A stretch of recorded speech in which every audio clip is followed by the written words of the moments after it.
We have entered a period that can best be described as a race for technological superiority against our adversaries who seek to sow division in the United States and weaken U.S. leadership. From U.S. businesses to the federal government to state and local governments, we are under cyber attack. We assess that Russia is likely to continue to pursue even more aggressive cyber attacks with the intent of degrading our democratic values and weakening our alliances. Russia perceives its past efforts as successful and views the 2018 U.S. midterm elections as a potential target. In the next year, we assess Russia will continue to use propaganda, social media, false flag personas, sympathetic spokesmen, and other means of influence to try to build on its wide range of disruptive operations. Today, you started off by citing cyber as one of your major concerns, and particularly Russian encroachment in our elections. And we have asked other members of the intelligence community what's being done and haven't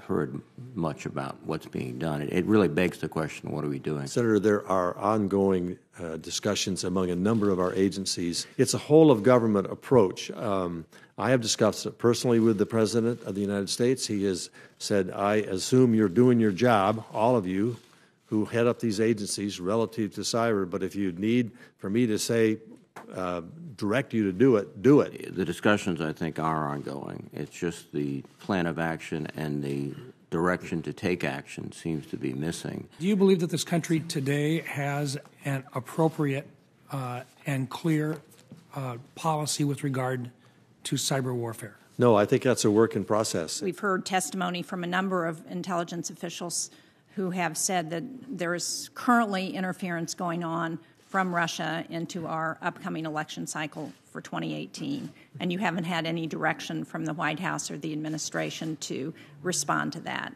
Is that correct? No, I wouldn't put it in that context. There obviously is concern about this ongoing effort of Russians to interfere with our elections. Much of what is being done or is being examined to be done would fall in a classified area. Would you agree with me that Russia committed an act of war against the United States? It's not a conventional war. It's a war of influence. It's an attack on the United States that constituted an act of war. In fact, Russia itself described it as informational warfare.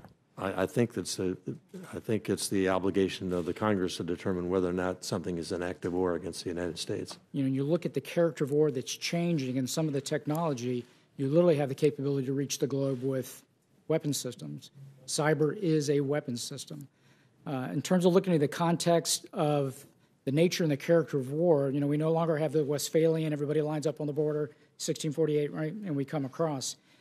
So the line of which you declare hostilities is extremely blurred. And if you were to ask Russia and China, do you think you're at some form of conflict with the U.S., I think behind closed doors, their answer would be yes. So it's hard to make that determination to definitively say, you know, what constitutes an act of war when you're in the gray zone in a lot of the areas that you operate. My understanding is that Department of Homeland Security is working with the state elections people to make sure that the elections infrastructure are not will not be vulnerable to hacking by Russians. But who's responsible to counter the use of social media by Russians to conduct what they call informational warfare? Well, as I said earlier, this is more of a whole of government. You know, one coherent strategy work between the executive branch and the congressional branch has not been put in place yet. The 2018 elections are right around the corner. Why do we not have a whole of government strategy already in place? Well, as I said, it is in process. The White House is actively engaged. I think the conclusion is that this is not a top priority for the president. You're doing your very best to be very statesmanlike about it.